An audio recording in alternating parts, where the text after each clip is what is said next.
Hi అండి. అమ్మ విజయవంతంగా కుంభమేళ కాశీ యాత్ర పూర్తి చేసుకుని వచ్చింది.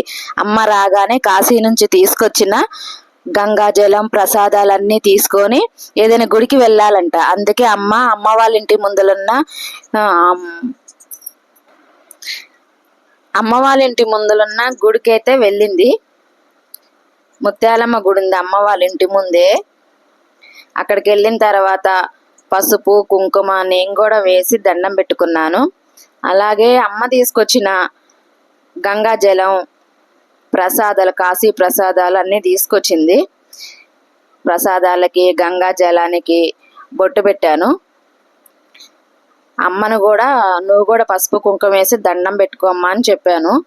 అమ్మ కూడా పసుపు కుంకుమ వేసి దండం పెట్టుకుంది. తెల్లారుజామున అమ్మ వచ్చేసరికి 4 అయింది. ఎర్లీ మార్నింగ్ 4 అయింది. అందుకే గుడి తలుపులు తీయలేదు. అమ్మకు కూడా బొట్టు పెట్టేసి తీసుకొచ్చాం. ఇంటి ముందులే ఉంచేసాను అమ్మని ఉంచి నేను, చెల్లి, తమ్ముడు ముగ్గురం వచ్చేసాం 3 గంటలకి అమ్మ వాళ్ళ ఇంటికి. ముగ్గురం కలిసి అమ్మకి కాళ్ళు కడిగాం. నేను, తమ్ముడు, చెల్లి ముగ్గురం కలిసి అలా కాశీకి వెళ్ళి వచ్చిన వాళ్ళ పిల్లలు వాళ్ళ సంతానం కాళ్ళు కడిగితే మంచిదంట. అందుకే అమ్మకి మేము ముగ్గురం కలిసి కాళ్ళు కడిగాం. కాళ్ళు కడిగి ఆ నీళ్ళ నెత్తని చల్లుకున్నాం మేము కూడా. అలా చేస్తే మనకు కూడా పుణ్యం అంట. అంటే పిల్లలే కాదు ఎవరైనా చెయ్యొచ్చంట. కాశీ వెళ్ళలేని వాళ్ళు వెళ్ళొచ్చిన వారికి అలా కాళ్ళు కడిగి ఆ నీళ్ళు నెత్తని చల్లుకుంటే పుణ్యం అంట. పక్కనే వీడియో తీస్తున్నారు మా వారు. నాకొద్దా పుణ్యం మీకేనా అంటే ఆయనకు కూడా కాసింత చల్లాను. ఇక ప్రసాదాలు అవన్నీ తీసుకెళ్ళి ఇంట్లో పెట్టాలి ఇప్పుడు. అలాగే హారతి కూడా ఇచ్చాము అమ్మకి.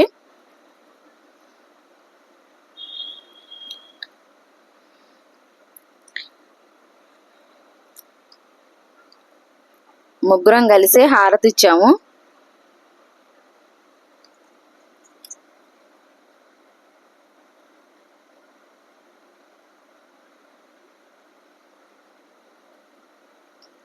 ఇలా చేయాలని మనకు తెలిసిన వాళ్ళు వీళ్ళు ఉంటారు కదంటే పెద్దవాళ్ళు, వాళ్ళు చెప్పారు మాకు. మీ అమ్మ వచ్చేసరికి ఇలా చెయ్యాలమ్మా అని అంటే ముందుగానే వచ్చి రెడీగా ఉండి మొత్తం ఇలా చేసాము చెయ్యవలసిందంతా. అతిచ్చి ఇక మొత్తం ప్రసాదాలు తీసుకెళ్ళి దేవుడి దగ్గర దీపారాధన చేసి అవన్నీ అక్కడ పెట్టేశాం.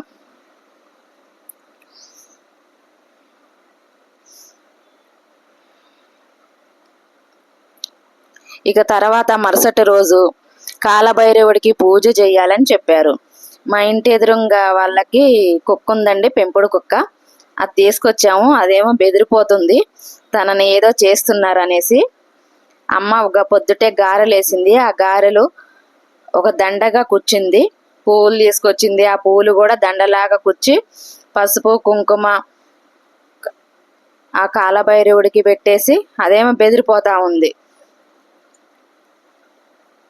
పూజ చేసి ఆ పూల దండ వేసింది.